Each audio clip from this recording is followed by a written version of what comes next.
Welcome to the Daily Dawg Podcast. Today is Monday, November 24th. This is Monday of Thanksgiving week. Thanksgiving is Thursday.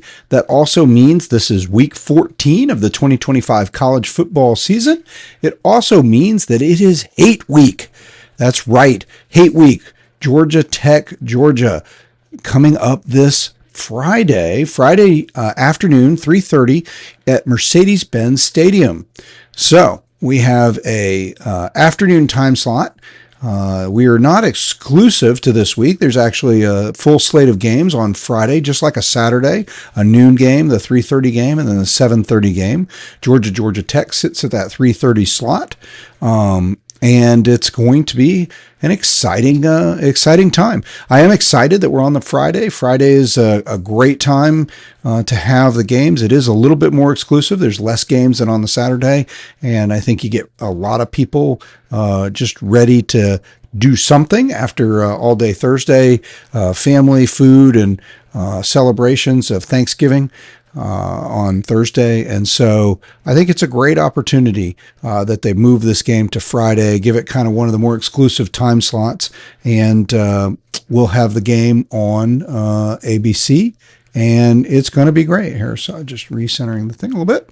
So what are we looking at now for this week? Well, first and foremost, let's get back and just do some reactions and a quick recap of the Charlotte game this past weekend.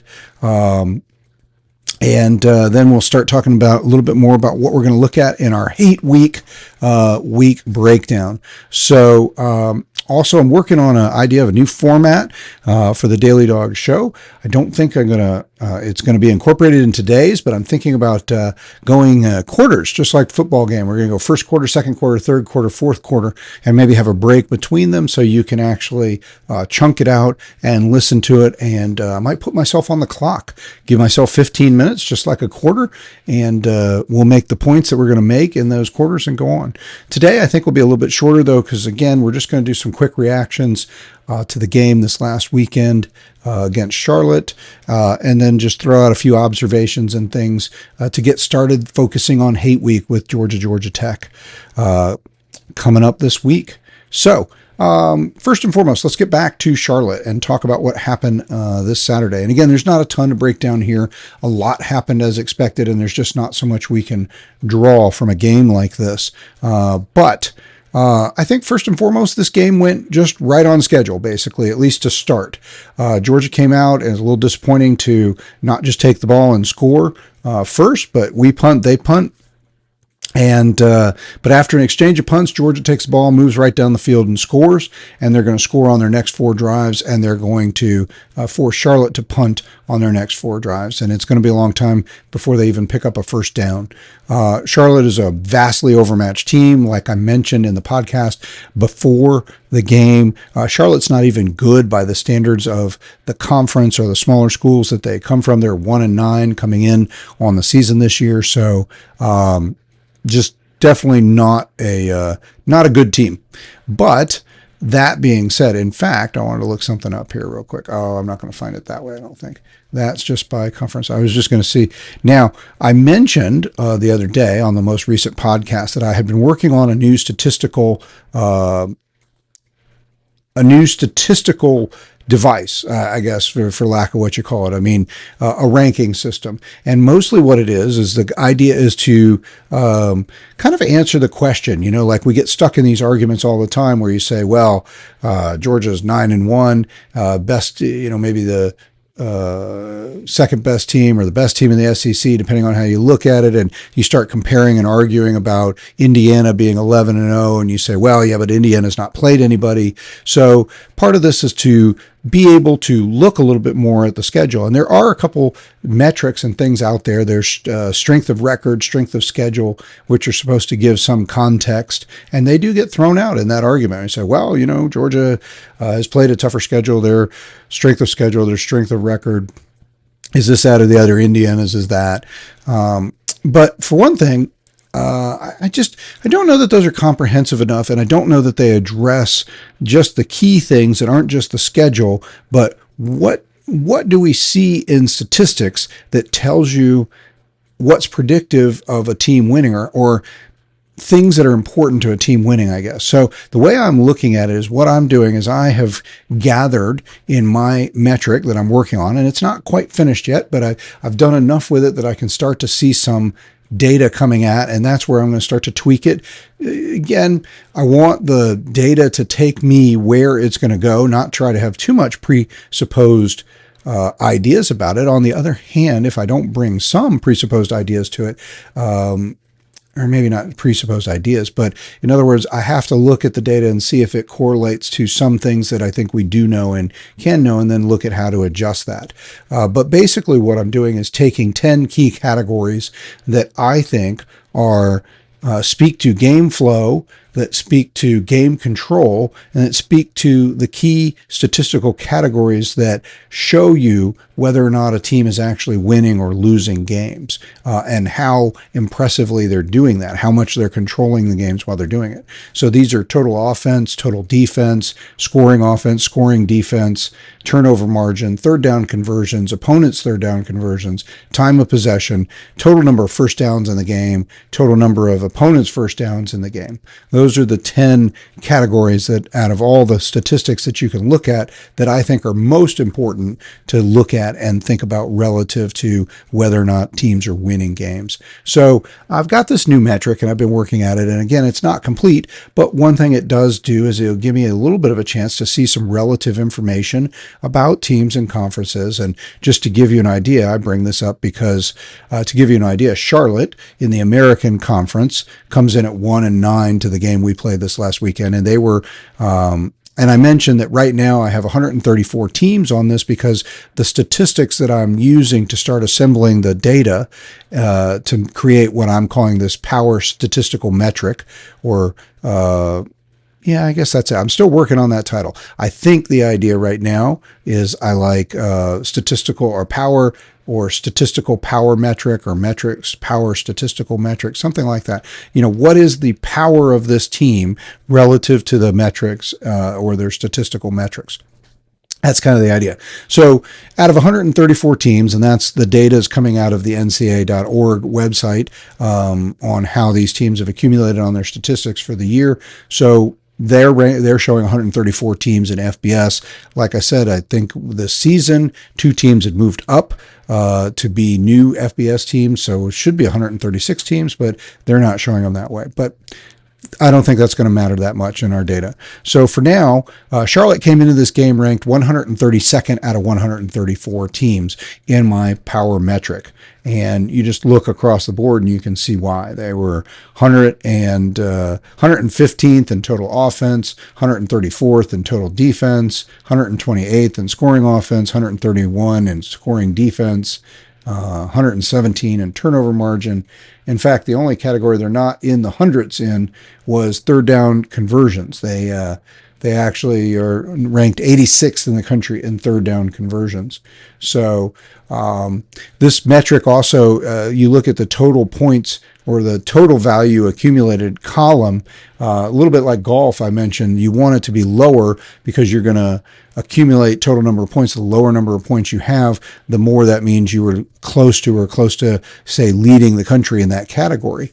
By this metric, you could have a total of, you could accumulate 1,340 points in this, the core part of this metric, and you don't want to accumulate any. I mean, what you'd rather do is you'd rather be first in every category, so you'd rather have 10 points, basically, would be the best you could do. 1,340 would be the worst you could do by total points. So Charlotte comes in having to this weekend having 1,137 points out of 1,340 on the negative. So again, pretty bad team. So we expected to win the game, and I said, look, Dogs are going to win this game. That's not what matters. What matters is having our guys get in some more practice, get out there, stay sharp, not get injured, see some young guys get in the game. I said I was hoping that, we'd see Gunnar for maybe the first quarter, maybe the first half. I will say Gunnar was in the game longer than I expected. A lot of the starters were in the game a little bit longer than I expected, but some guys were featured in a way that I think was fantastic. And I know everybody saw and appreciated getting to see Bo Walker, right? Highly touted freshman running back. This was his fourth game. So at the moment, he's in the position where he's been able to play in 4 games this season, and yet still preserve his red shirt if he does not play in any more games from here. And, that's a decision, I guess, that they talk to the kids, the coaching staff does, and the coaching staff probably has their point of view about what they want to do on that. We've had enough people running the ball. We've had Dwight Phillips, aka Peanut, running the ball this year, and he got some good runs in this game as well. We've had Chauncey Bowens and Nate Frazier have been our top 2 backs, and so we've finally seen almost getting back to what you've seen traditionally, where Georgia doesn't necessarily have a feature back who's going to get 12 or 1,300 yards and 20 touchdowns, but has had a pair of backs who are often getting anywhere from 7, 8, 900 yards in a season to maybe up to 1,000 yards in a season. We hadn't seen a 1,000-yard rusher in a while in the Georgia backfield. Go back to the Sony Michel, Nick Chubb days. You had a pair of 1,000-yard rushers in the backfield. So, and maybe I'd have to go back and look. Maybe as recently as DeAndre Swift and trying to think who else would have been back there. Maybe we had but in the last time DeAndre Swift was on there, we might have had a pair of 1,000-yard rushers. But last year, rushing game was not up to snuff. This year, run game's doing much better. And so this was a game where we committed to the run. This is another game where we want to do what we call take the air out of the game, right? Just like we tried to run against Texas and sort of take the air out of the game in the middle portion of the game, didn't work so well. Texas defense stood up and made us kind of drag it into the fourth quarter before we were able to put it away. This is a game where you want to take the air out of the game the whole game. Just kind of run the ball as much as you can, eat as much clock as possible so that you can get in and out of this thing without getting anybody hurt, but get some good practice. And that's mostly what Georgia did. Georgia's going to score on 4 straight possessions after the first possession, get up to a 28-0 lead, and everything's looking pretty good going to the half, with the exception of we did get the ball back with a couple minutes to go in the half, and Gunnar throws a pretty ugly interception, actually, an ill-advised pass, a little bit over the middle, a little bit well defended, and not a good pass, didn't get enough on it. It's underthrown. Not only does it get picked off, but it gets returned deep into Georgia territory, and Charlotte was able to capitalize on that, get just far enough into Georgia territory after that to reach for what turned out to be their longest field goal of the year, 43 yards. We were not able to block it or stop it. They get the field goal, and so that's your halftime score, 28-3. Not much else happens in the second half. We come out in the second half, put another touchdown on the board to make it 35-3. And then we start to see the secondary people get in the game more. Puglisi gets in the game somewhere by the end of the third quarter, beginning of the fourth quarter. And eventually Ryan Montgomery does get in the game, get a chance to throw a pass. Would have liked to have seen them play more, would have liked to have seen them have more in the game. This was not like, I think we were all a little disappointed going back to the beginning of the season. Marshall, Austin P didn't feel like the starters took control early enough and got some of the younger guys in the game as much. Didn't rout the game. I will say, watching Alabama kind of had our same game. They were playing Eastern Illinois, and they were able to basically almost play a consistently perfect game. If you look at it, they rack up 500 or 600 yards of offense. They held Eastern Illinois to 35 yards of total offense, no points whatsoever, and they methodically scored every time they touched the ball. They scored 2 touchdowns in each quarter, so just 14, 14, 14, 14. You look at the box score, it looks great. So 56-0 for Alabama. And I think we could have done that here. I would have liked to, but again, I didn't want to see that done with our starters. I wanted to see such a high level executed from our young guys that we could dominate a bad team like Charlotte, even with our second, third, fourth, and fifth string guys. That may have been a little bit unrealistic. Obviously, one of the things we've watched all season is that this team has been younger and less experienced. And while there's a lot of former 4 and 5 star recruits out there on the team, it's definitely taken a while for those guys to emerge.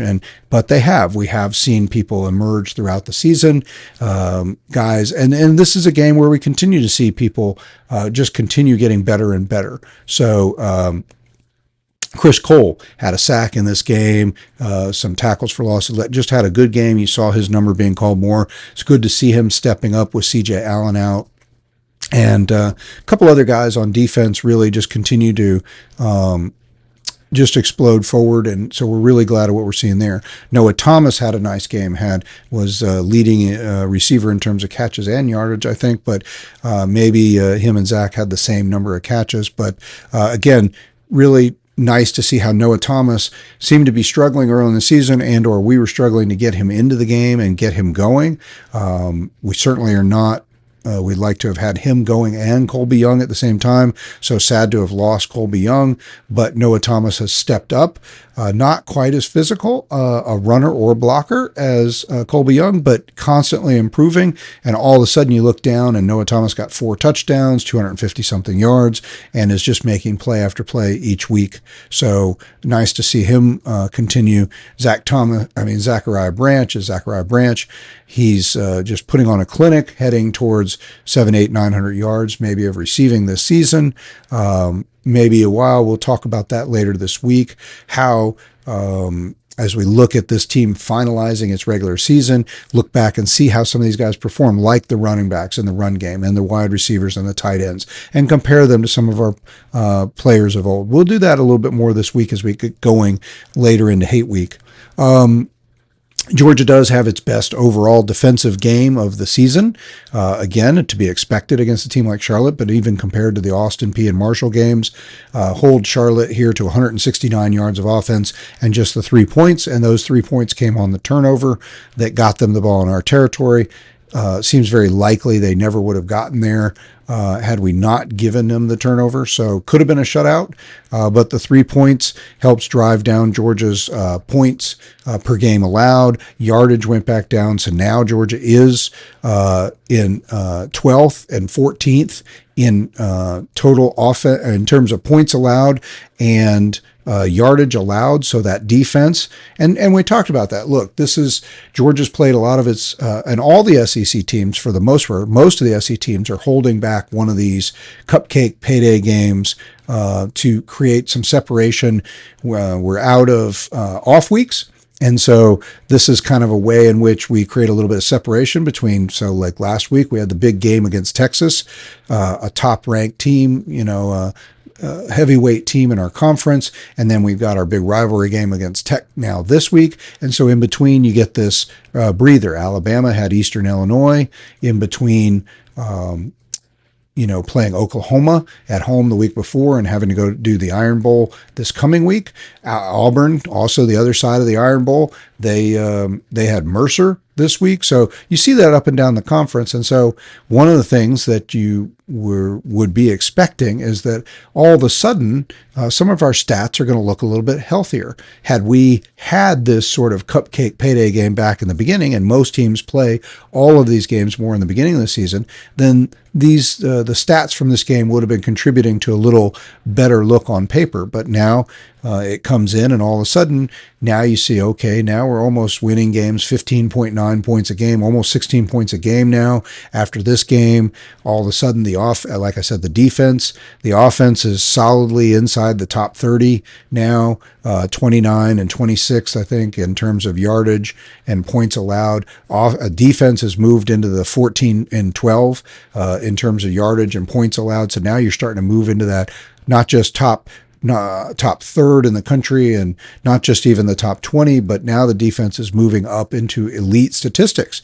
And, when you talk about being the 12th best team in the country in terms of points allowed and yardage allowed, 14th best in the country in points allowed, yardage allowed, that's you're really moving into some high cotton there, right? And that's what you're going to want to see. That's what you're going to want to have on paper that kind of goes with the eye test. The eye test is this defense has been getting better and better. Well, and they have. They are getting better and better, and we're finally starting to see some aggressive play, and we're starting to believe in them. They're getting pressure. They got a couple more sacks in this game. So now all of a sudden, after going like 8 games with 8 sacks, now Georgia's had 8 sacks in its last 3 games. So we're getting more pressure. We're stopping people more. This Charlotte goes 1 for 11, I think, on third down attempts in this game. So Georgia was able to convert 4 of 11. So our third down conversions for and against.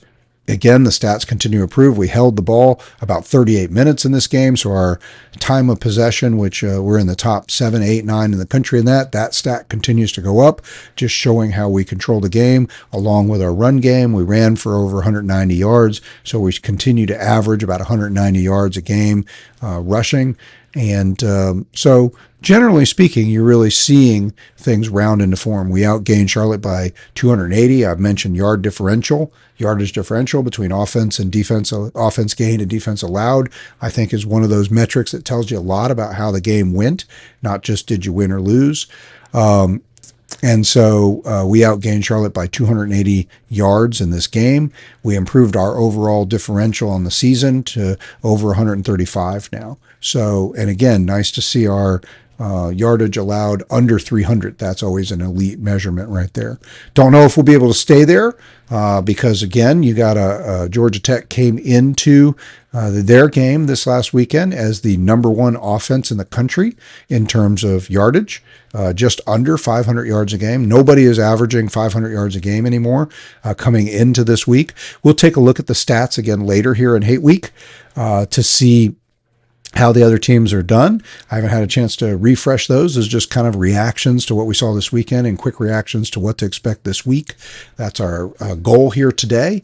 And then we're going to start breaking stuff down, including, of course, we'll have new playoff rankings available on Tuesday. So we'll get a chance to talk some more about playoff rankings. And I gave you some of my thoughts in the last podcast. I had a very different set of rankings for my top 15, top 16 compared. And I went ahead and did it to top 16.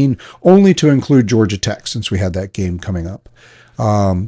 So anyway, that's a lot of quick summary about what happened in the Charlotte game. We've talked about all season. Georgia doesn't show out. Georgia's not going to, chunk the ball downfield for 60-yard touchdowns and bomb a team like this 70-0. Georgia's just going to play its game. And in many ways, we actually play a much more methodical and more conservative game in these payday cupcake practice type games, because again, the goal is to focus on things like the run game, getting other guys in, just chewing through the clock and executing on each play, and executing the same way that we execute throughout the season. We're not going to do something different in a game like this just because we can. We're not going to go for just big chunk plays and see if we can put 45 points on the board in the first quarter. That's not how Georgia's going to play it. So, I would have liked to have seen the second and third and fourth string guys. Once Ryan Puglisi was in the game, I was really hoping to see him air out a few passes, have a nice mix of run game and passing game, and see him lead one or two drives. He had enough time. He had multiple drives that he led, and I would have liked to have seen him get at least one drive down the field and get a score off of that, even a field goal. We weren't able to do that. They moved the ball, got a couple first downs on a few drives, but ended up punting a couple times because they just weren't able to sustain and keep those drives going. So I think one time maybe one went over on downs because we were in what would have been a long field goal range, and so they went for the fourth down instead.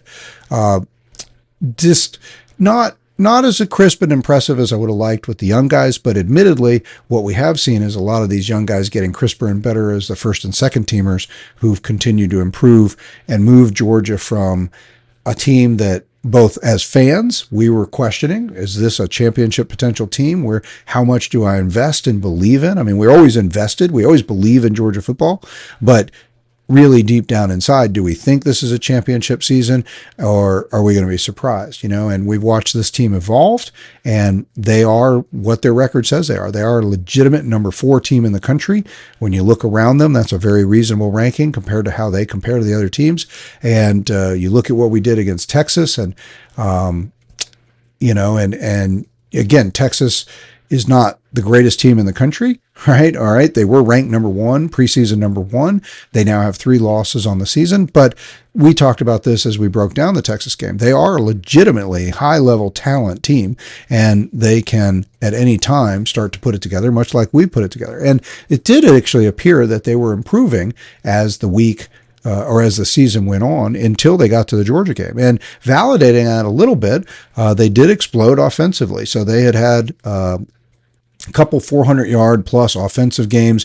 Manning had a couple 300-yard, 3 touchdown games in a row coming into the game against Georgia. Obviously, they didn't have that kind of success, so you might have thought, well, maybe it's just who they were playing. And it might still be, because Arkansas is one of the worst teams in our conference, one of the not-so-great teams in the country, but fired their coach already. Arkansas is 90th in the country on my power stat metric. So, not a great team. But anyway, either way, Texas got into that game, and that's something of a rivalry game for them. It's kind of one of those anything can happen type games, a little bit like when we play South Carolina. Arkansas historically, of course, has national championship and greatness in their history, but it's been a while. And at this point, I think the Texas-Arkansas rivalry probably does mirror a little bit the Georgia-South Carolina rivalry, in the sense that South Carolina definitely has a rivalry with us, and we certainly don't want to lose to South Carolina, and we've had some great games against them, and there have been some good matchups throughout time and history. But for the most part, Georgia's just sort of owned that series well, and should win most of the time. And I think that's kind of where Texas-Arkansas is. Nonetheless, Texas jumped out to a lead. Arkansas cut it, got down to like 24-20 coming around halftime. But Texas was able to just keep putting points on the board, and they end up winning this thing. I think 52-37 was the final score. So Texas gets back on the win side. They generate over 400 yards of offense. Arch had over 350 yards, I think about 389 yards passing, and he caught a touchdown pass, ran for a touchdown, and threw for a touchdown in a game, something I think no Texas quarterback had ever done before, if I saw that graphic pop up right. So Arch got back onto a much more dominant performance. They won the game, had a little separation between them and Arkansas, and now they set up the big matchup upcoming with Texas A&M. So I think that kind of helps legitimize the idea that the Texas did have some momentum and was getting better, and Arch was getting better offensively coming into the game against Georgia. So again, think what that shows us is it doesn't mean, hey, we have the greatest defense in the history of the world. Doesn't mean, hey, we should be number one. We beat Texas. It just says, hey, Texas is a legitimately top, a high talented team that have been struggling on offense, but they're starting to pull it together. And the Georgia defense did a great job of putting pressure on them, getting after them, putting them back down to lower averages and to where they only scored 10 points and, did not generate a lot of yardage, did not generate a lot of first downs, and Georgia was able to thoroughly win that game. And that looks a little better as Texas advances now to 8-3 and has a chance to go to 9-3 and bag a win against a top 5 opponent if they can beat Texas A&M at home. I'm not saying they can, but they have that opportunity now. So, where do we want to go from here? So I guess that's just that's sort of the key idea, was that, Texas. And so let's look at that. While we're there, I guess let's say this. So what do we want? Well, as Georgia fans, we'd like to see Texas rebound and win the game against A&M. And there's 2 good reasons for that. I mean, yes, that would take an undefeated team, and the SEC would no longer have, it would have one less top 5 team, because Texas isn't going to jump if they beat A&M. They're not going to swap places from 17th or 20, whatever in the country in the rankings now, all the way up to number 3 where Texas A&M is. They won't even make it probably back to the top 10 off of just beating Texas A&M if they're able to do that. So perception of the SEC could take a hit, because all of a sudden we have one of our top ranked teams that falls, our only undefeated team falls. From a Georgia only perspective, not an SEC at the whole perspective, we didn't play Texas A&M. And so Texas A&M going undefeated and having a powerful record may make the SEC look good, but it isn't going to make our strength of record or our metrics any better. So we don't gain anything by Texas A&M being undefeated. But if Texas is able to beat Texas A&M and climb back into the teens out of the 20s in the rankings, finish the season in the top 25, in the top 15, have a 9-3 record, where you can look back and say, hey, look at Georgia's resume, look at Georgia's record. We were able to beat a team that finished with 9 or 10 wins in the top 15, a team that was overall a very good team. So we're going to get more value as Georgia if Texas is able to go out and beat Texas A&M. And if Texas beats Texas A&M, as we've talked about before, that's going to propel us into the SEC championship game. In that scenario, it would most likely be against against Alabama, provided they don't lose to Auburn, is what I was going to say. And at the moment, I'm not ready to go full breakdown analysis on this yet, but my gut instinct from right now says that Texas has a better shot of beating Texas A&M than Auburn has of beating Alabama. But I will say that Auburn had some juice in their game. I mean, they fell behind. When I first looked at the score, they were down 14-7 to Mercer, and I thought, oh my gosh. But I think they went on to win like 67-17 or something, and they had a young quarterback start in his first ever game, and it looked like he waited till about 3/4 of the way through the game to pass the ball, but that was okay because I think every time he touched the ball, called his own number, at the quarterback position, taking off running. Looks like his first play from scrimmage was like a 75-yard touchdown run, and he had several other long touchdown runs. So a good debut for him as a freshman starting quarterback. Don't know if that's the kind of thing that's going to hold up dealing with Alabama compared to playing Mercer. But hey, maybe, look, these teams are all dangerous when you are a higher ranked team and you go to play them because they're your rival, especially in a situation like Auburn. If I'm the coach, the interim coach of Auburn, I'm not punting the ball. I'm going for every fourth down. I mean, maybe I wouldn't punt it for my own, or maybe I wouldn't go for it for my own 5, right? But I mean, I'm saying, why would you leave anything on the table? You're probably not in the running to be hired as the coach. The only thing you can do is take a memorable opportunity to take down a big rival in the Iron Bowl, and so you should pull out all the stops. And there's just no reason not to. If you're Auburn, the team, the players, and the coaching staff over there. So that makes them dangerous. That makes them unpredictable. A team that's got something to play for, a team that's looking at their standing in the playoffs or a bowl game or their overall win-loss record, and they've had a decent season going, they're not going to do crazy stuff like punt, like go for it from their own 30. But why not if you're Auburn in this game? And so when you have a team that's playing with that kind of reckless abandon, and they have talent, as Auburn does, they are a top 25 talent index team. So when they have talent, when they play with reckless abandon, and they play like they've got nothing to lose, and the only thing that's going to make anything memorable about their season is winning this game, and they're not even a winning record team at the moment. So without winning this game, you could probably project they're not even going to go to a bowl game. So this could be their last game of the season. So why not sell out? Why not give it everything? That makes them dangerous, and that's going to be a potentially dangerous situation for Alabama to have to deal with. That being said, I still feel like they're more likely to be able to deal with that and handle that than Texas A&M is going to be able to shake off the. And of course, that's not even an equal fight, right? I mean, Texas is a legitimate top 25 team. Texas A&M is a top 3 team. Alabama is a legitimate top 10 team. Auburn is maybe not even a bowl eligible team, maybe not even a 500 team on the season. If they lose this game, they're going to be a sub 500 team. So, and of course, they've already fired their coach and looking for a new coach. So, for us, this brings me to my frustration. So look, Georgia Tech, here, let's talk about Georgia Tech. Georgia Tech goes out on the plains, or on the flats. I'm sorry, the plains is Auburn. Georgia Tech takes the field at the flats of Georgia Tech at Grant Field at Bobby Dodd Stadium, and they have not lost a home game in their last 10 home games. I guess the last time they lost a home game was in the 2023 season when we beat them. So they had like a 10-game home winning streak there. And look, that's our right. That's what we do, is we go to the Bobby Dodd Stadium and win. Other teams aren't supposed to.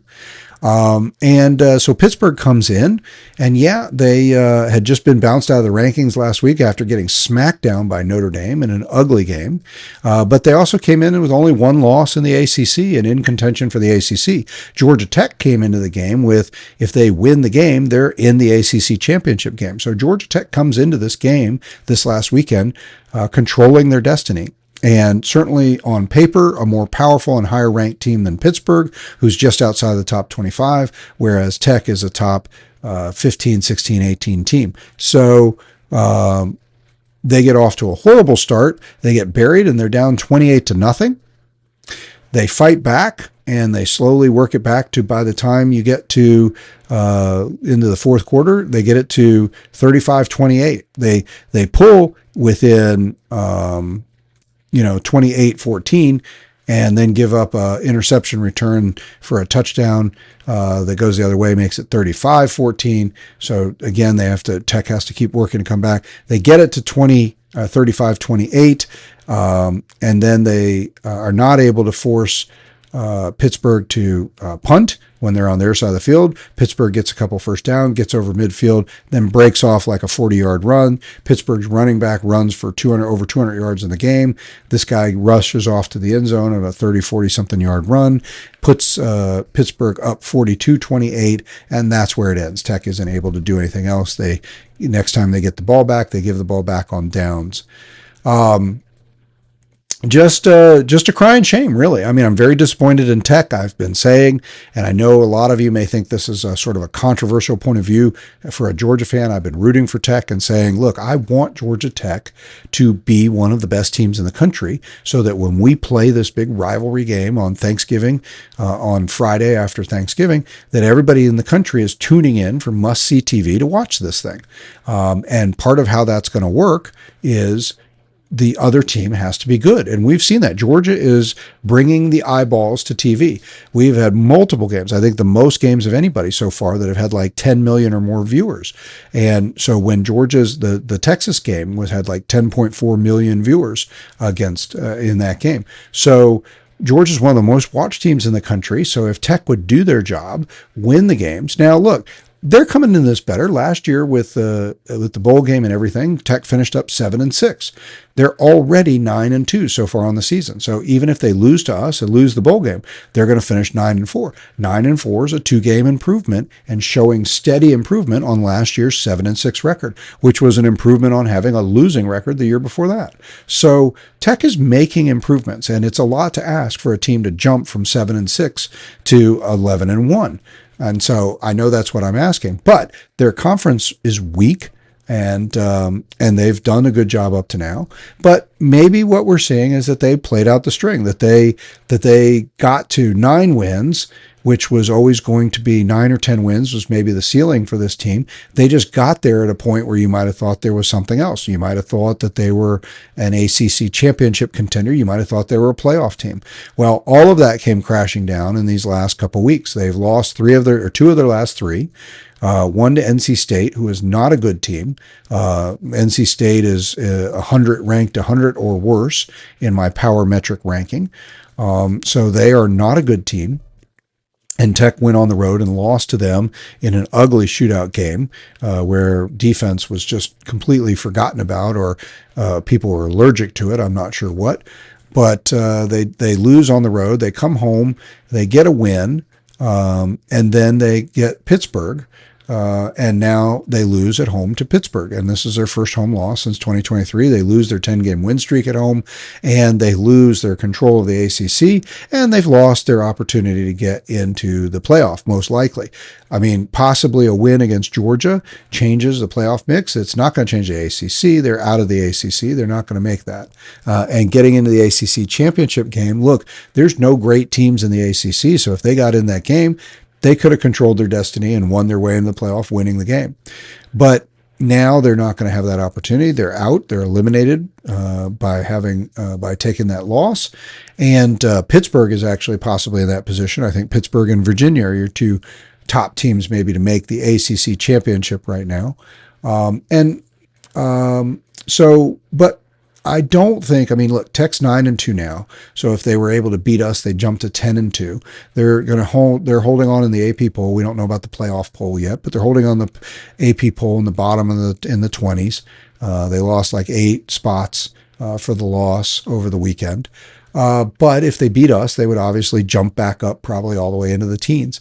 I don't think they jump enough, though. I don't think they could get at 9-1. They were ranked 16 in the playoff poll. And so even if they beat us, I think they would only bounce back to 17, 16, 15 at best. So probably not going to be a playoff season no matter what. Might have had a chance if they'd beaten us and beat Pittsburgh and gone to the ACC championship game. Again, they could have either played their way in and gotten the automatic bid for the ACC, or maybe just played their way in so good, like SMU last year, who played their way in so well that even when Clemson beat them in the ACC championship game, they still got a large bid. All that seems to be off the table now for Georgia Tech. But like I said, look, let's be realistic. Maybe as far as, I don't think they added a significant talent. Haynes King is one of the grittiest and toughest quarterbacks in football and a playmaker. Maybe not the greatest passer, but he is a playmaker. And I certainly believe in Haynes King. So they had Haynes King last year. They still have Haynes King. And they lost a couple players in the portal, but they still have some good players. I didn't see that they brought in a lot more talent. At best, basically, Tech maybe sort of treaded water a little bit talent-wise. Maybe they got a little better this year talent-wise. So, but Brent Key has done a great job coaching them. He's definitely, much like Kirby, he's brought his own demand that they play with fire, passion, energy. That's not the phrase they're using, but they have definitely played with heart and grit, and they have reflected their coach, who's tough-nosed and hard fight, we're going to be a hard-fought team, a hard team to play, and they've definitely embodied that. But it's possible that the talent gap, that they just don't have a lot of defensive talent, is starting to show up, and effort is starting to wane a little bit. These last few weeks, they are averaging, and now for the season on defense, they're averaging giving up over 400 yards a game. So as much as I keep pointing to being under 300 yards a game defensively is an elite metric, being over 400 yards a game is a horrible metric. That's a bottom third of football metric, and it's a hard way to win games. Even if you do have the number one offense in the country, as Tech had coming into the week in terms of yardage gained, even if you have that, it's very hard to win when you're giving up over 400 yards a game. So far, they're only averaging giving up about 25 points a game, but again, they've lost 2 of 3, including now to NC State and Pittsburgh. So maybe they've peaked, and maybe it's enough that it'll be at least a top 25 matchup. I just feel like there was more on the table in a weak ACC for Georgia Tech, and I'm disappointed they weren't able to do it. They weren't able to hold on and give us a much better matchup. And again, I know a lot of you Georgia fans out there may be thinking, what is he talking about? Why does he care? I just think, look, I'll say it this way. You're going to play this game every year. It's on our schedule every year. Okay, so we could go out, if we didn't have this game on the schedule, we can either schedule more Charlottes, more Austin Peays, more Marshalls, or we can schedule another marquee matchup against another Power 4 team. So we've had the games against Clemson the last few years. We had the game against Oregon a couple of years ago. We've had series with Oklahoma planned before we knew they were going to be in the conference, so we had to cancel that. But we had we had the Notre Dame series back in 2017, 2019. So we could play more of those games if we're not playing Georgia Tech every year. But we're playing Georgia Tech every year because this is a great in-state rivalry matchup. It's an exciting, big-time rivalry, and it's got a lot of history in it, so much so that it has its own name, Clean Old-Fashioned Hate. That's ugly. Hate is ugly, and that's where this is. There is hate there, right? So I can't think of a better way of saying that at the moment, but I'm sure I will as the week goes on. But you get what I'm getting at, and that's something to build on. So look, we're going to play this game. It's a rivalry game. It's a historic game. Georgia Tech is one of the top 25 or 30 teams all time in the history of college football. They have 4 national championships to their credit. They're in the top 25 or 30 all-time wins. They're approaching 800 wins as a program. They have some history. They had Coach Heisman the Heisman Trophy named after a guy who coached at Georgia Tech. So Bobby Dodd is an amazing coach, right? A historically great coach, Hall of Fame coach. So, I'd like to see them be that kind of team. So again, I don't want to hear, like I saw on Substack, I saw guys that do a column about Ohio State football, and I saw their headline of their article coming into this week with the big Michigan, the game. Okay. Like, again, these guys are so excited. Anyway, what they said, the point I was getting at, I saw a couple first paragraphs of their most recent article, and it just, mentioned, okay, it's time for the greatest rivalry in sports or greatest rivalry in college football. I hate hearing that. Okay. And I mean, I'm a homer, obviously, for SEC. I'm a homer for Georgia, but I just think, I hate this idea. I just think it's ridiculous that it gets printed. Like, why? Why is Ohio State and Michigan such a great rivalry? I mean, outside of Ohio State or Michigan, who really cares? At one point in the history of college football, sure, those teams dominated. And yes, they're still two of the great teams of all-time college football. And yes, they both just won back-to-back national championships in 24 and 23. So although Michigan hadn't won one since the 90s before that, Ohio State had been pulling their weight, but Michigan hadn't. But Michigan got back in there and won a national championship. But again, it's just, there's just the idea that, the game is so great. The game, like, not the Iron Bowl, not clean old fashioned hate, not the Red River rivalry or or Bedlam. What a great name, right? Oklahoma State, Oklahoma. I love that one. Bedlam. What a great name for a rivalry. The game, the tradition. They're going to dot the I. A tuba player is going to go stand in a certain part of the field. It's amazing. Nobody could dot the I. I mean, the script Ohio is cool. It's great. They spell it out. But look, marching bands there's a lot of marching bands out there that form some really great stuff. Compete even, go to competitions and like, look at what we do. We march and we form this, that, and the other. They're doing it the same over and over again. They always do it. That's great. We do block letters, spell Georgia cheer, G-E-O. Okay. I mean, it's not exciting. It's a block, but I like it. I enjoy it. I'm not running around telling everybody it's the greatest thing in the history of sports that we can spell our name in script and then we send a tuba player out to dot the I. But, between the game and the greatest, and they're so wonderful, I'm just tired of hearing it. And, a Florida State, that rivalry in the 90s, that was the best game ever. Convicts versus Catholics. Miami and Notre Dame, that was an amazing rivalry with some juice. And these are games that when they were played, the winner went on to win the national title almost every time. Now, granted, Ohio State and Michigan have definitely won their fair share of national titles, and probably more often than not, the seasons that they won involved winning that game. But I mean, I don't know that it's just normally true that the winner of the Big Ten, as seen by the two best teams playing each other at the end of the year every year in the game, is all that important to us nationally. It certainly hasn't been. It might have been in the 60s and 70s, but for most of the last 20 years, the game hasn't meant that much to us outside of Ohio and Michigan. So I think a lot of other games, some of these other rivalries I mentioned at different times have been bigger and meant more. So, I mean, even the Iron Bowl for a couple of years there, Auburn, Alabama won national championship 2009. Auburn wins the national championship 2010. Alabama comes back and wins in 11 and 12. So in 4 years, the Iron Bowl, the winner of the Iron Bowl, won the national championship each of 4 straight years. Okay, so the Iron Bowl was huge for those 4 years. I don't think the game has regularly produced that kind of drama or that kind of importance nationally in much of the last 20 years or so. So I don't know why we have to just keep accepting that it's the greatest. So again, that's part of my bent.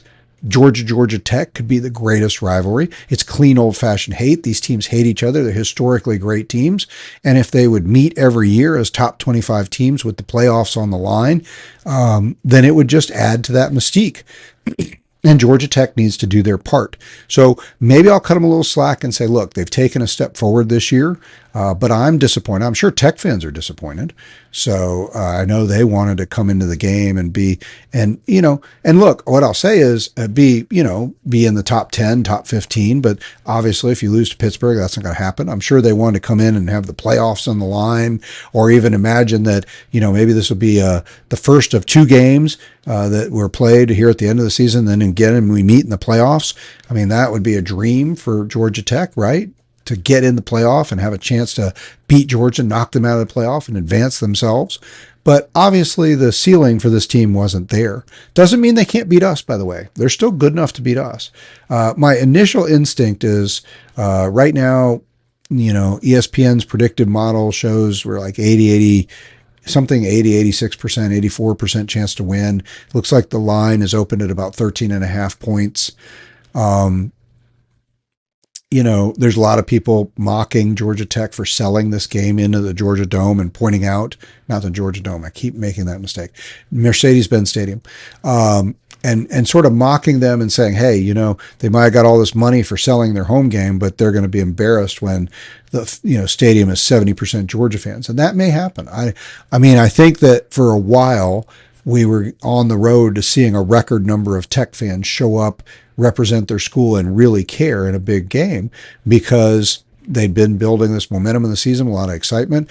I don't know what this game does. I don't know if this takes that away. I don't know if all of a sudden they're like, whoa, I'm not as excited now. I'm not going to shell out big bucks to go to this game and get all fired up, knowing that, we're probably not as good as I thought we were, and we're probably going to get beat again. They might have a little bit of that syndrome where they just expect to get beat. I'm not really sure. I can't read the total mood of the Tech fan on this. On another hand, they should look at this as the best chance they've had in years. They've lost 7 straight coming into this game against Georgia. And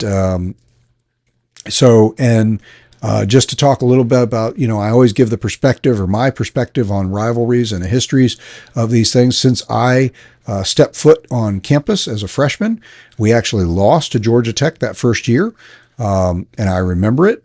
And I remember Rodney Hampton. Again, I made mention he was really the offense of our team that year in 1989. And I think he got his ankle torn up on Tech's horrible, hard AstroTurf. They had the old awful AstroTurf. The game was at Tech back then. They had that AstroTurf that broke somebody's leg or tore somebody's knee or ankle every other play, it seemed like. And they had that AstroTurf, and Hampton had an injury, was out of the game, and once he was out of the game, he was our team. And so the defense just started getting more and more worn down. Tech ran the ball, and I think the score was, I'll look it up, but I think it was like 33-22 or something like that. But I remember that game. That was painful to watch as my first year, and we actually lost the first 2 games against Tech. So I actually sort of started with a little bit of agony, a little bit of something that a lot of Georgia fans aren't used to, which is watching Tech. Only knowing, since you were paying attention, that Tech was winning those games. Granted, that was just those 2 years. But since then, we are 27-8 overall in the 35 years that I've been personally been a part of the Georgia Tech rivalry. So obviously we've done pretty well, and that includes a couple stretches of like 7 wins. I would like to see us win this game because in the history of the series, Georgia Tech has the longest win streak ever. Back in the Bobby Dodd era, in the 50s, they were able to win 8 straight games, and the best Georgia's ever done is multiple 7-game streaks, one of which we're on now. So we can, again, correct a historical inequity. It's hard to think of the series being too inequitable. Georgia leads the overall series 72-41-5, I think it is. This is another one of those series with a little bit of controversy because actually it's Georgia this time that doesn't want to count a couple games that are in the record books. Georgia did not officially field an A-level team for the 1943, 42, 44 season. 2 years during the war, the World War II, Georgia did not field a high level team. And so, or maybe even 4 years, but we did not, so we did not count. We didn't think we had a varsity team on the field. We had some guys that volunteered to play, and we let them go out and play games, and they continue to play games to try to keep things normalized or whatever. And there's a whole history and story about that, but we didn't field a frontline varsity team. And in fact, our top guys who had gone 11-1 in 1942 and had been the guys that's a season that we have claimed as a national championship season. Those guys went off to war, and they were gone, and they were gone until 1946. And they came back in 1946, and they went undefeated in 1946, which I also think we should be claiming as a national championship, and but we're not. So I think that's a miss. But they came back after the war, same guys that were on the team in 1942. They came back, and all of a sudden we're back to an undefeated national championship quality team. So we didn't have those guys, and we didn't field a varsity team by our standards in 1942. Okay, so when those guys came back from the war and got back on the field in 1946, and we go undefeated. Anyway, two of the teams during the 1940s time frame, during the World War II time frame there, we considered that we didn't field a varsity team. So for many years, we were not counting those in the record book, and Georgia Tech was counting those because they won both of those games. And I think, by the way, they continued fielding a varsity team and playing a varsity schedule during that time. I'll look that up to be sure, but I think that's what was happening. So I think that, but I think when I look at how Georgia is recording those now, currently we do seem to be recording these teams in our history. I mean, those games in our history. We do seem to show the record as 72-39. I said 41.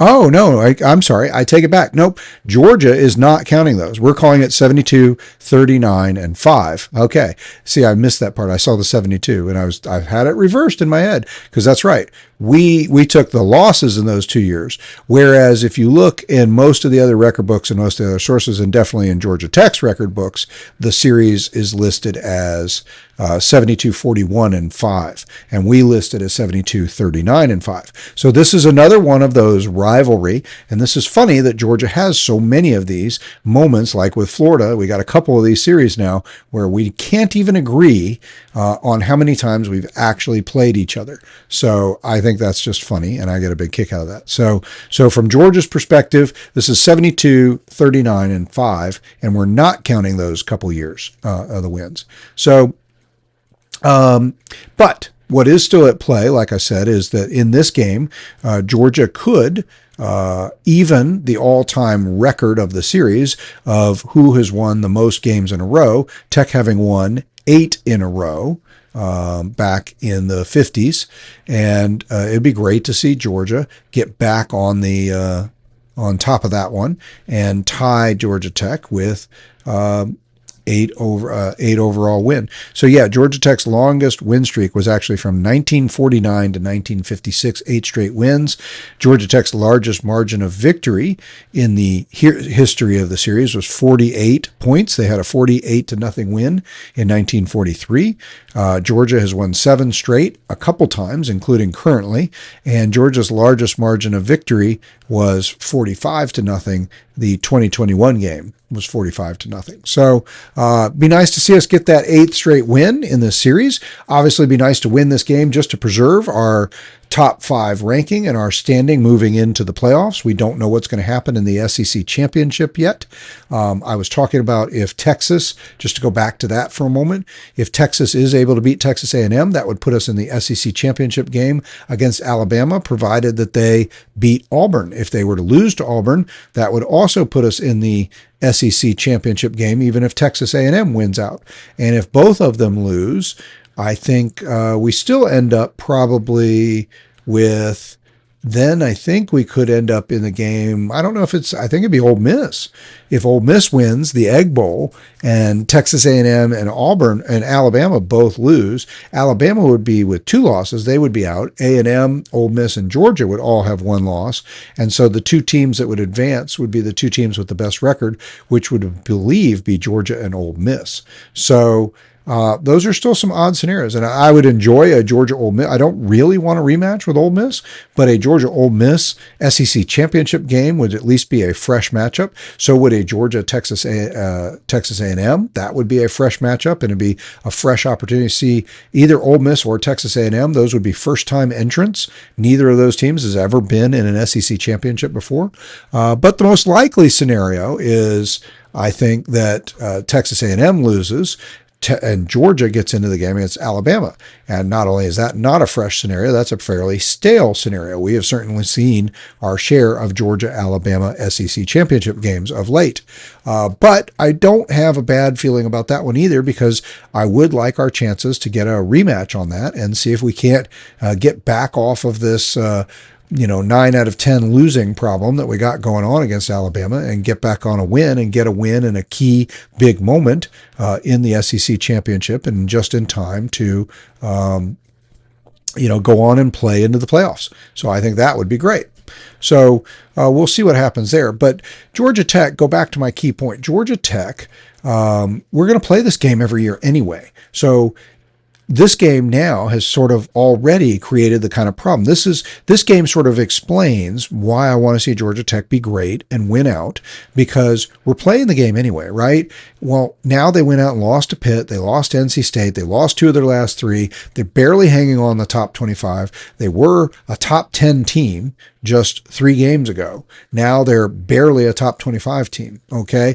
And once we beat them, if they're going to fall back out of the top 25. That's what happens if we beat them. So they may be able to win their bowl game, sneak back into the top 25, and finish the season as a team with 10 wins. They could end up 10-3 on the season as a top 25 team, showing improvement on the season. We might be able to look at that and say, hey, when you look at our resume and what we did last year, we beat all these teams that were top 25 teams that finished as top 25 teams and, had won 10 games or 9 games. So look, they've won 9 games, so they're going to be, they have a chance to finish as a 10-win team, whether they whether we beat them or not, and they have a chance to finish as a top 25 team, whether we beat them or not. But they also are at a point where, having lost these 2 games and being in the bottom of the top 25, if we lose this game, which we could, they're good enough to win the game, and it's a neutral environment.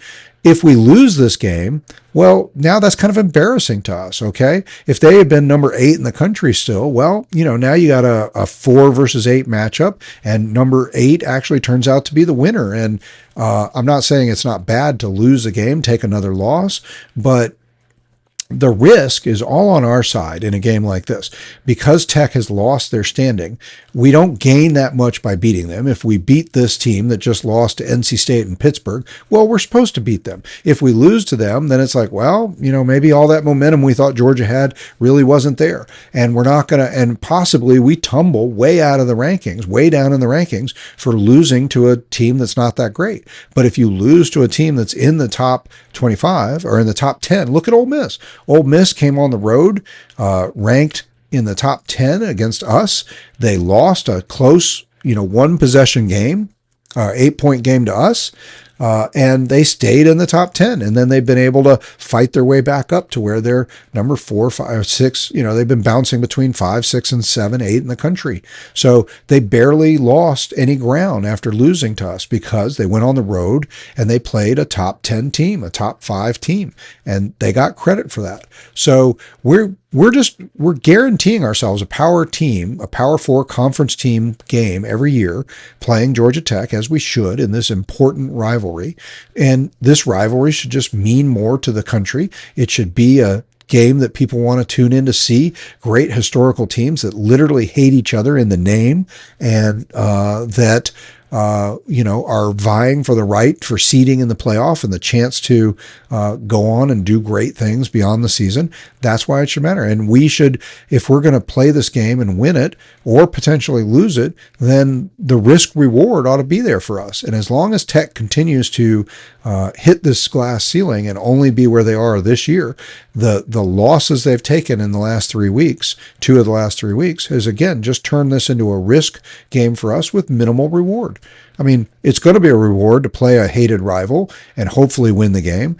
Again, a lot of people are going to laugh at them, and I just want to finish that point because if we go in and we win, we have an impressive game inside Mercedes-Benz Stadium, and it's full of Georgia fans, people are going to mock them a little bit, and people already have been mocking them that they sold their home game for money and they're going to be outnumbered by Georgia fans.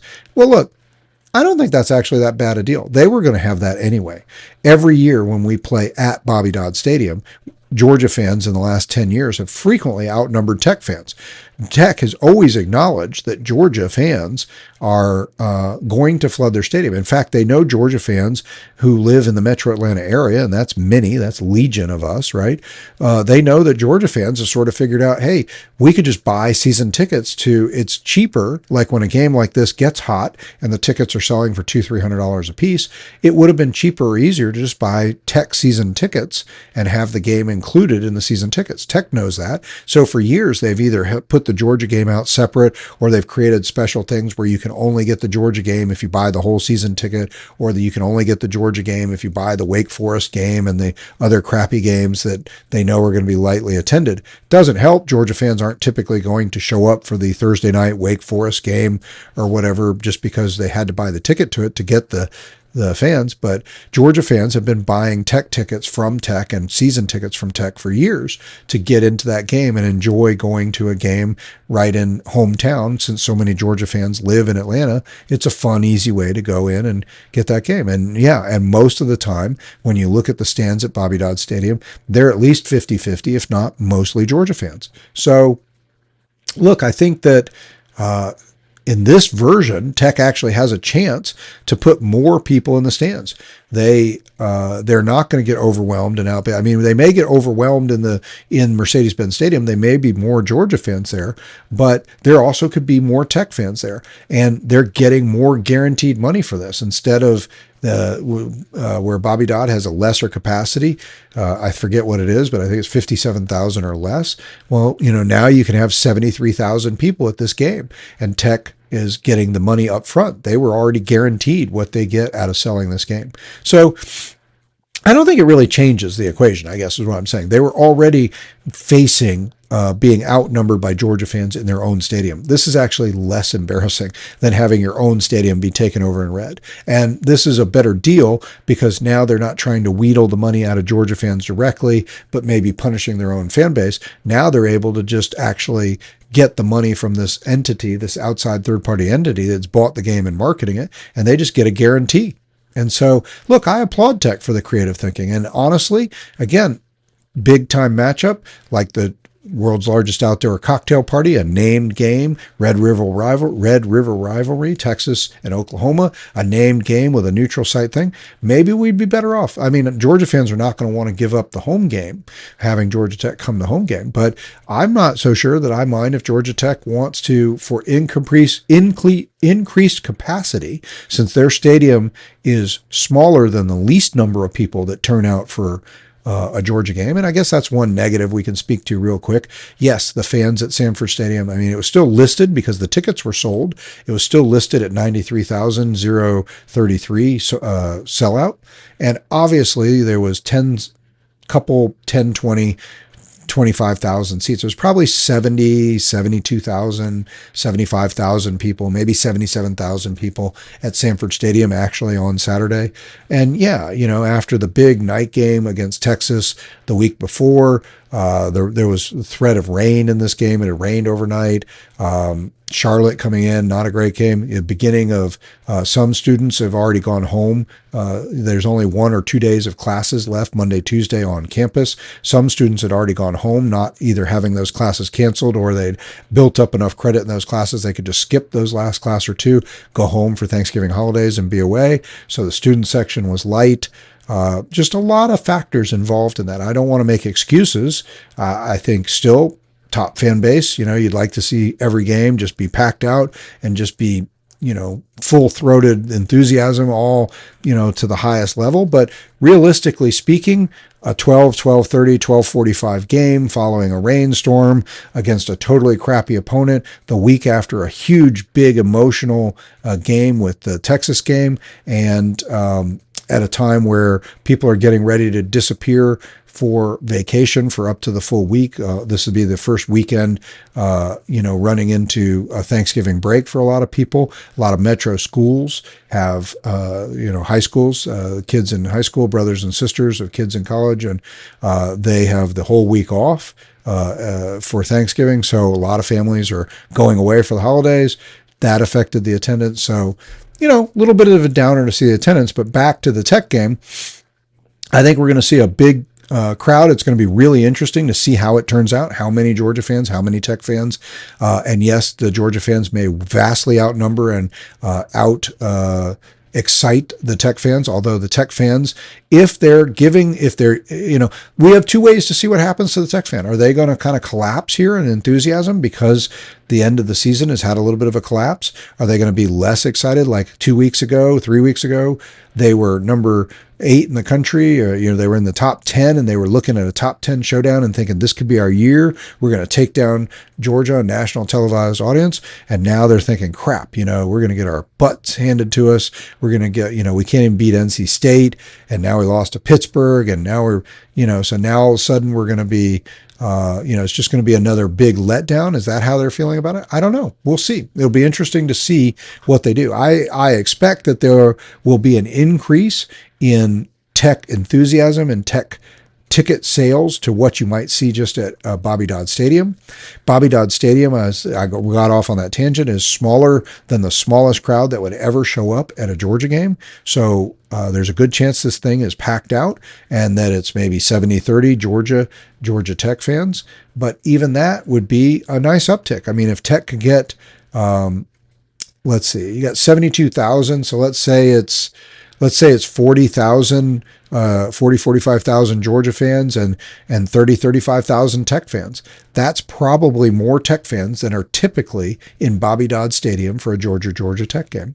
So that could be great. That could be a good showing. And I hope they do. I hope they come out and they see this as a stepping stone in the right direction. And look, obviously, the 8 overtime thriller, they were ahead most of the game last year. Obviously, they can win this game. They have the ability. Georgia seems to be playing better down the stretch of this season, peaking, whereas we were maybe limping into the end of last season. Hard to say.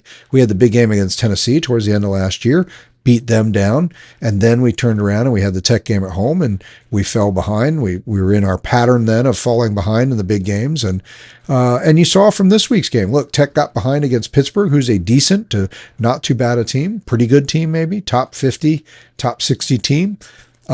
Pittsburgh came in there and got a big lead, and Tech rallied and got back within a score. So we're going to have to keep that in mind too. I mean, just jumping out to a 14-0 lead is not going to mean we're going to coast. They could come back, tie it back up, even take a lead. So it's going to take our guys playing really well. And it's not any advantage to us that we're probably going to be playing without CJ Allen, though other guys have been stepping up well.